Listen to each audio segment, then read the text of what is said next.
naging dahilan ng tawanan ng singer at aktor na si Darren Espanto matapos siyang kulitin tungkol sa kanyang matalik na kaibigan na si Kim Chiu sa isang panayam. Habang seryosong sinasagot ang ilang tanong, bigla siyang nausisa tungkol sa mga usap-usapang patuloy na iniuugnay kay Kim, lalo na ang matagal ng pregnancy rumors na paulit-ulit na pinag-uusapan online. Sa halip na mailang game namang sinakyan ni Darren ang biro. Habang nagtatawanan ng lahat, pabiro niyang sinabing hintayin na lang ang gender reveal. Dahil sa kanyang nakakatawang banat, agad na napuno ng tawanan ng venue at lalong naging magaan ang usapan.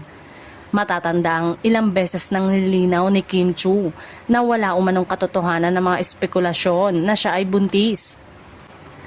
Ipinaliwanag niya pa noon na ang napansing umbok sa kanyang kasuotan ay dulot lamang ng petticoat ng kanyang gown at hindi ng pagbubuntis. Sa kabila nito, hindi pa rin nawawala ang mga biro at memes sa social media tungkol sa naturang issue. Gayunpaman, mas pinipili ni Kim at ng kanyang mga malalapit na kaibigan na harapin ang mga ito ng may positibong pananaw at may kasamang katatawanan sa halip na patulan ng bawat espekulasyon.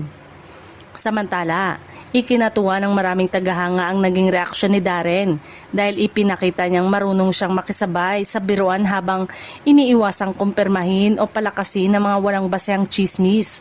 Para sa fans, isa na naman itong masayang sandali na nagbigay ng good vibes at panibagong viral moment sa social media.